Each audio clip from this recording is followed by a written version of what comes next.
ನಮ್ಮೆಲ್ಲ ವೀಕ್ಷಕರಿಗೆ ಆತ್ಮೀಯವಾದ ನಮಸ್ಕಾರ. ಇನ್ನೊಂದು ಸತಿ ರಿವೈಂಡ್ ಮಾಡಿ ಮುಖ್ಯ ದ್ವಾರವನ್ನು ಮತ್ತೆ ನೋಡಿ ನಿಮಗೆ ಎಲ್ಲಿ ಕರ್ಕೊಂಡು ಹೋಗ್ತಿದ್ದೀವಿ ಅದ್ರ ಬಗ್ಗೆ ಇನ್ನೊಂದು ಮುಂದೆ ಹೇಳ್ತೀನಿ. ಇದು ನಮ್ಮ ಊರಿನ ಸಮೀಪದಲ್ಲಿರುವಂಥದ್ದು ಶ್ರೀ ಕ್ಷೇತ್ರ ಜ್ವಾಲಾಮಾಲಿನಿ ದೇವಿ ಅತಿಶಯ ಕ್ಷೇತ್ರ. ತುಂಬ ಫೇಮಸ್ಸು ಈ ಮಲೆನಾಡು ಭಾಗದಲ್ಲಿ ಜೈನರ ದೇವಾಲಯ ಇದು. ಆದರೂ ಎಲ್ಲ ಭಕ್ತಾದಿಗಳು, ಎಲ್ಲ ಜನಸಮೂಹದ ಭಕ್ತಾದಿಗಳು ಇಲ್ಲಿ ಬಂದು ತಾಯಿ ದರ್ಶನ ಮಾಡ್ಕೊತಾರೆ.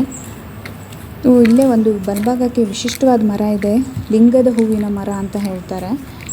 ಬಹಳ ವಿಶಿಷ್ಟವಾದದ್ದು ಅದು. ನೀವು ನೋಡ್ಬೋದು, ಅಲ್ಲಿ ಹೂವು ಇದೆ ಮೇಲ್ಗಡೆ, ಹತ್ತಿರದಲ್ಲಿ ಯಾವುದೂ ಇರಲಿಲ್ಲ. ನೋಡಿ ಅಲ್ಲಿ ಹೂವುಗಳು ಮತ್ತು ಅದರದ್ದು ಕಾಯಿ ಇದೆ.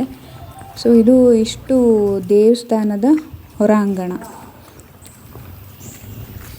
ದೇವಸ್ಥಾನ ಹೇಳ್ತಾರೆ ವಿಜಯನಗರ ಟೈಮಲ್ಲಿ ಇದು ಕನ್ಸ್ಟ್ರಕ್ಟ್ ಆಗಿದ್ದು ಅಂತ.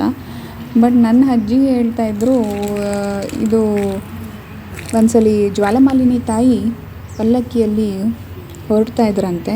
ಆವಾಗ ಈ ಕ್ಷೇತ್ರದಲ್ಲಿ ಹುಲಿಯೊಂದು ಹಸುವಿನ ಕರುವಿಗೆ ಹಾಲುಣಿಸುತ್ತಿತ್ತಂತೆ ಮತ್ತು ಹಸು ಹುಲಿಯ ಮರಿಗೆ ಹಾಲುಣಿಸುತ್ತಿತ್ತು. ಇದನ್ನು ನೋಡಿ ತಾಯಿ ಇದು ಅತಿಶಯ ಕ್ಷೇತ್ರ ಅಂದರೆ ಪ್ಲೇಸ್ ಆಫ್ ಮಿರಾಕಲ್ಸ್ ಆಗೋಂಥ ಪ್ಲೇಸು. ಏಕೆಂದರೆ ಇದು ಈ ಥರ ಭಾವನೆ ಬರಲಿಕ್ಕೆ ಸಾಧ್ಯನೇ ಇಲ್ಲ. ಹುಲಿಗೆ ಹಸುವಿನ ಕರುವಿಗೆ ಹಾಲು ಕುಡಿಸ್ತಾ ಇದೆ ಅಂತ ಹೇಳಿ ನಾನು ಇಲ್ಲೇ ಇರ್ತೀನಿ, ಅಷ್ಟು ಪವಿತ್ರವಾದ ಕ್ಷೇತ್ರ ಇದು ಅಂತ ತಾಯಿ ಇಲ್ಲೇ ನೆಲೆಯವರಿದ್ರು ಅಂತ ಹೇಳ್ತಾ ಇದ್ದಾರೆ.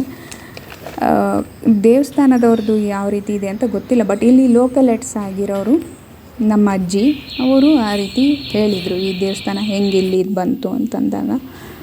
ಜೈನರ ದೇವಾಲಯ ಆಗಿರೋದ್ರಿಂದ ಬೇರೆ ಅವ್ರದ್ದು ಶ್ರಾವಣ ಮಾಸದಲ್ಲಿ ಆಗ್ಬೋದು, ಬೇರೆ ಕಾರ್ಯಕ್ರಮಗಳಿರತ್ತೆಗೆ ತುಂಬ ಜನ ಬರ್ತಾರೆ. ನೋಡಿ, ಇದೊಂದು ತುಂಬ ವಿಶಿಷ್ಟವಾದದ್ದು ಕಂಬದಲ್ಲಿ ಮೇಲ್ಗಡೆ ಜೈನ ಮುನಿಗಳಿದ್ದಾರೆ. ನೋಡಿ, ಫೋಕಸ್ ಮಾಡ್ತಿದ್ದೀನಿ, ಆಗ್ತಿಲ್ಲ, ಇಟ್ಸ್ ಓಕೆ. ಬಟ್ ತುಂಬ ವಿಶಿಷ್ಟವಾಗಿದೆ ಅದು. ಇದು ಎಂಟ್ರೆನ್ಸ್, ಇಲ್ಲಿಂದ ಹೋಗೋಂಥದ್ದು. ಹೊರಾಂಗಣ ನೋಡಿ ಎಷ್ಟು ವಿಶಾಲವಾಗಿ ವಿಶಿಷ್ಟವಾಗಿದೆ. ತಾಯಿ ದರ್ಶನ ಮಾಡೋ ಸಮಯ ಬಂತೀಗ, ಆದರೆ ಮೊಬೈಲ್ ಒಳಗಡೆ ಅಲೋ ಇಲ್ಲದೆ ಇದ್ದಿದ್ದ ಕಾರಣ ನಾನು ವಿಡಿಯೋಗ್ರಫಿ ಇಲ್ಲಿಗೆ ಸ್ಟಾಪ್ ಮಾಡ್ತೀನಿ. ತಾಯಿ ತೋರಿಸ್ಲಿಕ್ಕಾಗಲಿಲ್ಲ, ದಯವಿಟ್ಟು ಬೇಜಾರು ಮಾಡ್ಕೋಬೇಡಿ. ದರ್ಶನ ತುಂಬ ಚೆನ್ನಾಗಾಯಿತು. ಅರ್ಚನೆ ಪ್ರಸಾದ ತಗೊಂಡು ಹೊರಗಡೆ ಬಂದ್ವಿ. ಇದು ಹೊರಗಡೆ, ಇದು ಜೈನ ಬಸ್ತಿಗಳು, ಜೈನ ಮುನಿಗಳ ಬಸ್ತಿಗಳು ಇದು.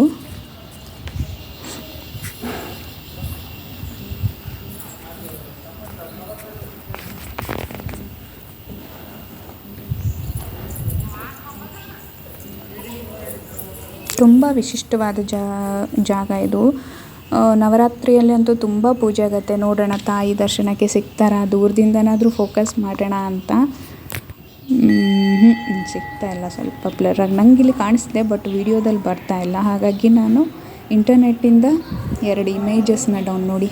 ತಾಯಿ ನಮ್ಮಮ್ಮ ಶ್ರೀ ಜ್ವಾಲಾಮಾಲಿನಿ ತಾಯಿ ಸರ್ವಾಲಂಕಾರ ಭೂಷಿತೆಯಾಗಿ ಎಷ್ಟು ಚೆನ್ನಾಗಿ ಕಂಗೊಳಿಸ್ತಿದ್ದಾರಲ್ಲ. ಹಾಗೆ ದರ್ಶನ ಮುಗಿಸ್ಕೊಂಡು ಮತ್ತೊಮ್ಮೆ ಮರವನ್ನು ಸೂಜಿಗದಿಂದ ನೋಡಿ ಹೊರಟ್ವಿ. ದೇವಸ್ಥಾನದ ಆವರಣ ಎಷ್ಟು ಚೆನ್ನಾಗಿದೆ ಅಂದರೆ ಅಷ್ಟು ಪ್ರಶಾಂತತೆ ಇದೆ. ಆ ಪಕ್ಷಿಗಳ ಚಿಲಿಪಿಲಿ, ಆಗ ನೀರಿನ ಕಲರವ ಅಷ್ಟು ತುಂಬ ಚೆನ್ನಾಗಿದೆ. ಒಂಥರ ಒಂದು ಸತಿ ನಾವು ಬಂದು ಹೋದಾಗ ಮನಸ್ಸಲ್ಲಿ ಅಷ್ಟು ಪ್ರಶಾಂತತೆ ಬರುತ್ತೆ. ಈ ಕಡೆ ಹಾಗೆ ಹೊರಗಡೆ ಬರ್ತಿದ್ದಂಗೆ ಕೆಲವೊಂದು ಅಲ್ಲಿ ಆಫೀಸಲ್ಲಿ ವರ್ಕ್ ಮಾಡೋರಿಗೆ ಕ್ವಾರ್ಟರ್ಸ್ಗಳಿದ್ದಾವೆ ಮತ್ತು ಯಾತ್ರಿ ನಿವಾಸಗಳಿದ್ದಾವೆ. ಹಿಂಗೆ ಸ್ವಲ್ಪ ಈ ಮುಂದೆ ತನಕ ಬರುತ್ತೆ, ಆಮೇಲೆ ಮೇನ್ ರೋಡಿಗೆ ಅದು ಜಾಯಿನ್ ಆಗುತ್ತೆ. ಇಲ್ಲಿ ಒಂದು ದೇವಸ್ಥಾನ ಮಾಡಿದರು, ಬಟ್ ಅದು ನೀರೇನೋ ನಿಲ್ಲಿಲ್ಲ ಅಂತ ಅದು ಹಾಗೆ ಬಿಟ್ಟರು ಅಂತ ಹೇಳ್ತಾರೆ. ಅದ್ರ ಬಗ್ಗೆನೂ ಹೆಚ್ಚಾಗಿ ಮಾಹಿತಿ ಇಲ್ಲ. ಮತ್ತು ದೇವಸ್ಥಾನದಿಂದ ಮುಂದೆ ಯಾತ್ರಿ ನಿವಾಸ ಕಟ್ತಾ ಇದ್ದಾರೆ. ನೀವೇನಾದರೂ ಯಾವತ್ತಾದರೂ ಈ ಕಡೆ ಬಂದರೆ ಖಂಡಿತವಾಗ್ಲೂ ದೇವಿಯ ದರ್ಶನ ಪಡೀರಿ, ಹಾಗೂ ದೇವಿಯ ತಾಯಿಯ ಕೃಪೆಗೆ ಪಾತ್ರರಾಗಿ ಅಂತ ಹೇಳ್ತೀನಿ ವೀಕ್ಷಕರೇ. ಇದರೊಂದಿಗೆ ಇವತ್ತಿನ ವ್ಲಾಗನ್ನು ನಾವು ಮುಗಿಸ್ತಾ ಇದ್ದೀವಿ. ಟಿಲ್ ದೆನ್, ಟೇಕ್ ಕೇರ್, ಬಾಯ್ ಬಾಯ್.